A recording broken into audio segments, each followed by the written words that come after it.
지금으로부터 36년 전 1983년이었습니다. 축구의 변방이었던 한국 축구는 멕시코에서 열린 세계 청소년 대회에서 사상 최초로 4강에 진출하며 세계를 깜짝 놀라게 했습니다. 그야말로 기적 같은 일이었습니다. 당시 붉은색 유니폼을 입은 우리 대표팀을 향해 해외 언론은 붉은 악마라고 불렀고, 붉은 악마라는 단어는 지금도 한국 축구의 상징입니다. 36년 전 신화를 재현하려는 한국 축구의 도전이 폴란드에서 시작됩니다. 스포츠의 스토리를 더한 더 스포츠 김재영 기자와 함께합니다. 안녕하십니까? 안녕하세요. 네, 어서 오세요. 네. 자, 지금은 20세 이하 월드컵이라고 불러요. 네, 용칭이 바뀌었습니다. 네, 모레 시작됩니까? 네, 그렇습니다.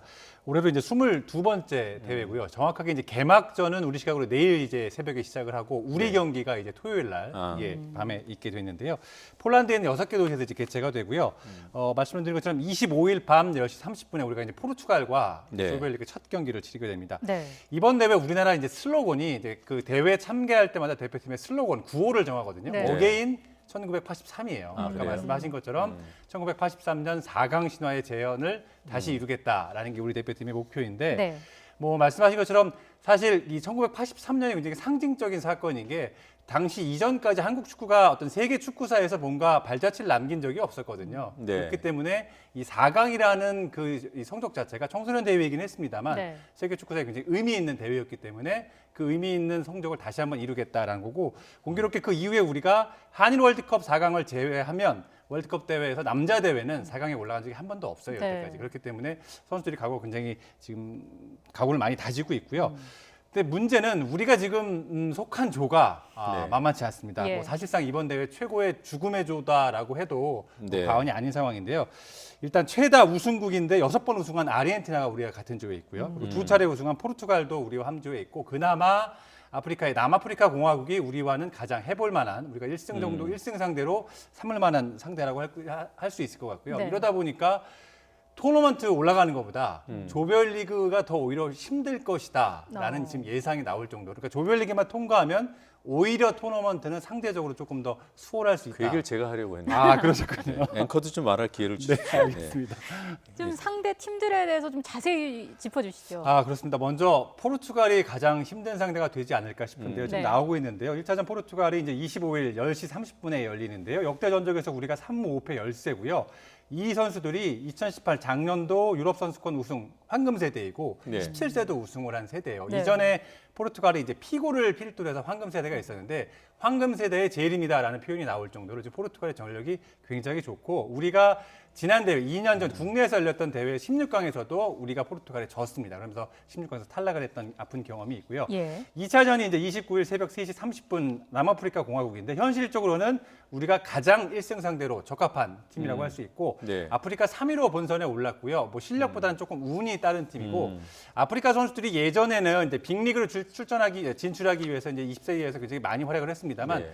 이미 좀 굉장히 좋은 선수들이 입도 선매가 된 상황이기 때문에 최근에는 아프리카 선수들이 이런 20세 이하 저희 청소년 대회에서는 그렇게까지 동기부여가 많이 되고 있지 않기 때문에 네. 우리로서는 1승은 충분히 해볼 만한 상대가 아닌가 싶고, 네. 아르헨티나가 조금 재밌는데요. 아르헨티나도 아까 말씀드린 것처럼 최다 우승국이에요. 20세 대회에서 6번이나 우승한 팀이고, 메시라든지 이런 선수들이 다 거쳐간 팀인데 이 팀을 상대로 우리가 상대 전적에서는 지금 앞서고 있어요. 지난 대회만 해도 당시 이승우 선수가 이제 코리안 메시라고 불렸죠. 메시의 나라를 울리면서 우리가 조별리그에서 이긴 경험도 있거든요. 네. 다만 지금의 아르헨티나 대표팀과 2년 전의 20세 이하 대표팀은 지금 대표팀이 훨씬 더 전력이 좋기 때문에 그때의 기록만, 어떤 추억만을 가지고 우리가 아르헨티나를 이길 수 있다라고 평가하기는 조금은 무리가 있을 것 같고요. 일단은 이번 대회 24개 팀이 참가해서 6개 조로 나누고요. 그다음에 네. 이 각조 2위까지 12팀이 16강 진출하고 3위 6개 팀 중에 4팀이 와일드카드로 진출하거든요. 그렇기 때문에 우리가 1승 1무 1패 정도를 하면 네. 와일드카드까지는 최소한 안정권이라는 지금 평가를 받고 있습니다. 네. 바꿔 말하면 우리가 남아공 잡고 포르투갈과 아르헨티나를 상대로 2경기에서 1무 1패 정도를 해줘야 하는 상황인데, 네. 일단은 첫 경기 포르투갈전이 과연 어떻게 풀어나가느냐, 이 부분이 가장 중요할 것 네, 같습니다. 뭐 늘 계산하면 1승 1무 1패가 목표가 그렇죠. 되는데 네. 그냥 3승 다 했으면 좋겠고요. 네, 네. 네, 그 이론적으로는 1승 2패가 돼도 16강에 올라갈 가능성은 가능성은 있는 있습니다. 거죠. 네, 맞습니다. 알겠습니다. 20세 이하 월드컵, 뭐 많은 스타들이 여기를 거쳐갔어요. 특히 네. 메시도 이 대회 출신이죠. 그렇습니다. 2005년에 이제 메시가 출전을 했고 당시 나이가 18세였는데 당시에 우승 차지했고요. 대회 득점왕, MVP까지 3관왕을 달성을 했었어요. 네. 이 대회에서 이제 메시의 어떤 가치를 알린 대회였다라고 좀 평가를 할 수 있을 것 같은데요. 예. 앞서 아르헨티나의 전설이죠. 마라도나도 79년에 출전을 해서 우승을 역시 일궈냈고요. 아르헨티나 같은 경우는 말씀드린 것처럼 최다 우승국인데 지금 메시, 마라도나, 현재 지금 맨시티의 주축 선수인 아게로까지 대표적인 공격수들이 다 이 대회를 거쳐갔다라고 좀 네. 생각을 하시면 될 것 같고요. 네. 지금 그래픽에서 보시는 것처럼 91년 대회에서는 포르투갈 황금세대 주축이었던 피구, 99년 대회에서는 스페인 사비, 그다음 2005년 메시, 2007년 아게로, 2013년 프랑스의 포그바까지 각 대회별로 보면 지금 굉장히 기라석 같은 선수들이 이 대회를 모두 거쳐갔습니다. 네. 우리나라 네. 역시 뭐 이동국, 박주영 이런 선수들이 거쳐갔는데요. 네. 다만 조금 유념해 주셔야 될 부분은 이 20세 이하 월드컵이 소위 이제 유럽 축구 선진국에서는 우리나라만큼 이렇게 많은 가중치나 비중을 두고 있지는 않아요. 아까 말씀드린 것처럼 이 연령대에 이미 소위 잘 나가는 선수들은 각 클럽에 이미 소속이 돼 있고 네. 클럽에서 20세 이하 월드컵은 의무적으로 보내줘야 되는 규정은 아니기 때문에 네. 안 보내주거든요. 그러니까 네. 예전에는 이 대회를 통해 뭔가 빅리그나 어떤 큰 클럽으로 이동하는 어떤 경로가 됐다고 한다면 지금은 그 정도의 위상은 아니기 때문에 예. 우리가 너무 많은 여기에 좀 어떤 뭐 의미를 부여한다기보다는 좀 성적보다는 예. 각 선수별의 개성이나 어떤 기량 이런 부분들을 조금 더 지켜보시는 게 월드컵을 좀 즐길 수 있는 예. 어떤 재미 포인트가 되지 않을까 싶습니다. 근데 다른 팀들이 그렇게 별로 센 선수들을 다 못 모아 온다고 하면은 네. 경기 보는 재미가 좀 떨어지지 그렇게 않습니까? 물론 그렇긴 합니다만, 그러니까 뭐 이 선수들이 지금 실력이 떨어진다는 얘기는 아니고요. 네. 예전에 비하면 지금 등용문이라고 소개는 해드렸습니다. 그때에 비하면 지금의 위상은 조금 더 내려졌고, 그리고 유럽에서는 20세 이하 월드컵에 대해서는 사실 국내 언론처럼 네. 이렇게 비중 있게 다루지는 않습니다. 네. 하나의 어떻게 보면은 연령별 대회이기 때문에 네. 가능성을 어떤 검증하는 무대이지 이게 성적이나 결과를 통해 무언가를 입증하는, 증명하는 대회는 아니다라는 이게 네. 일반적인 유럽의 어떤 전통적인 시각이거든요. 예. 그런 면에서는 우리도 조금은 참고할 만한 부분이 있는 것 같습니다. 뭐 어떤 게임이든 너무 국가 대항의 의미보다는 맞습니다. 이제 맞습니다. 경기를 즐기는 부분이 네, 더 중요할 네, 수도 네. 있죠. 아직 네. 성장하는 선수들이니까 네. 그런 네. 부분들을 좀 지켜보는 것도 좋을 것 같습니다. 그럼 네. 이번 대회에서 우리나라 선수 가운데 좀 주목할 만한 선수 누가 있을까요? 역시 뭐 다들 아시다시피 이강인 선수죠. 지금 슈토리로 이제 많이 회자가 되고 있는 네. 선수고 이번 대회 지금 18세로 출전을 하고 있고요. 이 선수가 지금 현재 우리 대표팀에서 최연소고 전체 연령대를 봐도 최연소라고 해요. 아, 예. 그래요? 피파가 이 이강인 선수를 이번 대회에서 주목할 10명의 선수 중에 한 명으로 꼽으면서 이제 라리가에 올해 데뷔했고 국가대표팀에도 발탁이 됐다라는 부분을 이제 소개를 했거든요. 네. 예. 이강인이 이번 대회에서 에이스의 상징이죠. 10번 등번호를 지금 10번을 달고 출전을 하고요. 말씀드린 것처럼 뭐 국내뿐 아니라 해외에서 지금 관심이 굉장히 높은 상황이고요. 포지션은 2선 이제 공격형 미드필더와 아마 맡게 될 것 같은데요. 2선에서 공격을 조율하면서 기회가 날 경우는 굉장히 지금 적극적으로 득점까지 노린다는 그런 지금 전술로 나갈 것으로 보이고요. 예. 지난 18일에 지금 현지에서 그 에콰도르와 평가전이 있었는데 에콰도르도 본선 진출국 강팀이거든요. 네. 이 강팀을 상대로 우리가 1대0으로 이겼는데 이강인 선수가 단지 결승골을 그랬어요? 기록을 했습니다. 그리고 이강인 선수 개인으로 봐서도 굉장히 지금 간절한 상황이에요. 소속팀 발렌시아에서 데뷔는 했습니다만 아직 주축 선수가 아니고 본인의 기량을 제대로 좀 입증하거나 증명할 수 있는 기회가 그렇게 많지 않았거든요. 그런 네. 만큼 지금 20세 이하에서는 이강인 선수를 중심으로 팀 전술이 짜여지기 때문에 본인의 기량을 풀타임으로 최소 3경기 이상을 증명할 수 있는 기회이기 때문에 네. 다른 어떤 빅리그로의 이적이라든지 이런 부분을 감안했을 때는 이강인 선수 본인에게도 굉장히 간절한 그런 예. 무대가 되지 않을까 싶고요. 이강인 선수 외에도 이번에 우리 대표팀의 구성이 굉장히 좋습니다. 역대 최다 유로파이고요. 지금 앞선에 있는 공격을 맡고 있는 전세진, 조용욱 선수라고 있는데 이 선수들이 K리그 수원과 서울에서 주축 선수들이거든요. 네. 그러면서 봤을 때는 뭐 일부 언론에서는 역대 최강 멤버다라고 하는데 뭐 매 대회마다 이제 역대 최강이라는 말이 나오기 때문에 네. 객관적으로 저희가 뭐 평가할 수는 없을 것 같고요. 여하튼 뭐 이전이나 이전 다른 대회와 비교했을 때는 멤버상으로 봤을 때는 굉장히 좋다. 좋은 멤버다라고는 분명한 것 같습니다. 예. 네. 이강인 선수의 각오를 한번 들어볼까요? 네, 그러시죠.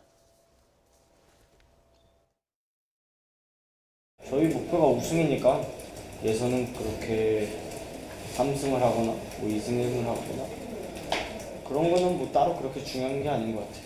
그냥 어떻게든 올라가서 계속 쭉 이어가서 우승하면 될 것 같아요. 지금 보통 그 팀이 꾸려지면 누구호 하잖아요. 벤투호처럼. 네. 감독이 누굽니까? 정종용 호이고요. 정종용 감독이고요. 네. 연령별 대표팀에서 굉장히 잔뼈가 굵은 감독이기 때문에 이번 대회 뭐 좀 기대하셔도 좋을 것 같습니다. 네. 예. 뭐 앞서 1983년에 4강 신화를 이뤘다 이렇게 얘기를 했는데 그 이후에도 좀 의미 있는 발자취가 많이 남았습니까? 네, 그렇습니다. 우리가 지금까지 14번 본선에 진출해서 7번을 조별리그를 통과했으니까 네. 굉장히 괜찮은 성적이라고 좀 평가를 할 수 있을 것 같고요. 그 사이에 4강에 한 번 갔고요. 8강에 3번, 16강에 3번 갔는데 통상 성적 순위로 환산을 해보면 한 14위 정도 네. 된다고 해요.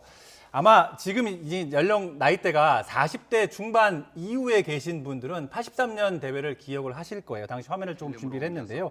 83년 경기 모습인데 당시 우리가 조별리그에서 2승 1패로 8강에 진출했고 8강에서 당시에 세계적인 강호인 우루과이에 2대1로 승리를 연장 접전 끝에 당시에 2대1로 승리를 했었죠. 신현호 선수가 결승골을 넣었던 네, 것을 노정민 앵커 아마 기억합니다. 정확하게 기억을 하실 것 같은데요. 그리고 네. 4강에서 우리가 브라질에 먼저 선제골을 넣고 네. 역전패를 했죠. 2대1로. 그러면 당시 뭐 천재로 불렸던 김종부 선수 또 신현호 선수가 각각 이 대회에서 2골을 기록하면서 이제 스타덤에 올랐었는데 예. 뭐 많이들 아실 거예요. 당시 이제 박종환 감독이 이제 카리스마의 대명사였는데 네. 당시 이제 멕시코가 이제 이 경기 열린 멕시코가 고지대이다 고원이잖아요. 보니까 우리가 선수단이 이제 고지대 적응을 위해 대관령에 가서 방독면을 쓰고 훈련을 할 정도로 굉장히 혹독한 훈련을 했습니다. 그러다 보니까 거의 뭐 쉴 새 없이 전후반 90분 내내 뛰어다니니까 네. 그 해외 언론에서 볼 때는 어떻게 저렇게 뛸 수가 있느냐, 정말 빨간색 유니폼을 입으면 악마처럼 뛴다 네. 해서 이제 붉은 악마라는 이제 그런 기원이 되게 됐었는데요. 그리고 또 하나의 이제 의미 있는 그 발자취가 이제 91년 대회였죠. 그 이제 이때 난 포르투갈에서 열렸었는데 남북 단일팀 네. 기억하실 텐데 이러면 이때도 우리가 조별리그 통과해서 8강에 갔습니다만 8강에서 아쉽게 네. 우리가 탈락을 했었죠. 네. 그리고 84년 대회 저희가 자료를 찾아보니까 당시 카퍼레이드도 했더라고요. 저는 네. 그때 당시 조금 어린 나이라 정확하게 다 기억은 하지 못하거든요. 일부 정도만 기억을 하는데 자료화면을 좀 찾다 보니까 당시 카퍼레이드도 하고요. 네. 청와대 가서 지금 보시는 것처럼 저렇게 아마 서울일 거라고 생각이 드는데 도심에서 이렇게 정말 성대한 네. 카퍼레이드. 지금은 사실 뭐 교통량 때문에 아마 저렇게 하고 싶어도 하지 못하지 않을까 싶은데 저렇게 네. 당시 청와대 방문을 해서 모든 선수단이 훈장을 당시에 받았습니다. 제가 저때 고등학교 1학년이었는데요. 네. 고등학생들도 관심이 컸으니까 아, 뭐 전 국민적인 관심이었다고 할 수 있죠. 맞습니다. 당시만 해도 우리가 뭐 축구가 아까 말씀드린 것처럼 이렇게 국제대회 나가서 좋은 성적을 거둔 경우가 거의 특히 아시아 무대가 아닌 세계 무대에서 많이 없었기 네. 때문에 저도 어린 나이지만 지금 선명하게 기억이 나는 게 굉장히 뉴스에서 많이 나왔고 어른들이 네. 많이 얘기하셨던 기억이 어렴풋이 네. 납니다. 네. 자, 20세 이하 남자 월드컵에 이어서 여자 월드컵도 다음 달에 프랑스에서 열린다고 하죠. 그렇습니다. 이번이 8번째 대회고요. 역시 이제 24개의 나라가 출전을 하는데 우리가 이제 개최국 프랑스와 함께 A조에 속해 있고요. 지난 대회에 이제 2회 연속 16강 진출을 도전하게 되고 현재 예. 스웨덴에 출국을 해서 현재 적응 훈련을 지금 현재 하고 있고요. 네. 통산 3번째 우리가 이제 출전이거든요. 4년 전에는 대부분 처음 출전하는 선수들이 많았다면 이번에는 어느 정도 경험이 쌓였기 때문에 4년 전에는 사실 조금 잔실수들이 많이 나왔어요. 네. 그러면서 이번 대회에서는 그런 실수를 줄이고 16강 이상의 성적을 지금 목표로 선수들이 하고 있고요. 다음 달 1일 이제 스웨덴 상대로 최종 평가전 하고요. 보시는 것처럼 8일 개최국 프랑스와 개막전, 10일 나이지리아, 18일 노르웨이와 조별리그 경기를 차례로 갔습니다. 예, 간단하게 한 가지만 더 네. 짚어보죠. 이 남자 팀은 우리 시청자분들께서 네. 어느 나라가 강한지 대략 아실 텐데 네. 지금 프랑스, 노르웨이, 나이지리아 네. 이 여성 팀이잖아요. 네, 네. 어느 정도입니까 실력이? 일단 노르웨이 저 세 나라 중에 우승 경험이 있는 나라는 노르웨이고요. 아, 그래요? 프랑스는 우승 경험이 없습니다만 개최국이고 요즘에 굉장히 선수들이 좋은 선수들이 많기 때문에 네. 강력한 우승 후보 있고 여자 축구의 네. 전통의 강호는 독일과 미국 그리고 네. 일본도 한 차례 우승한 경험이 있습니다. 네, 알겠습니다. 자, 오늘 여기까지 듣겠습니다. 고맙습니다. 고맙습니다.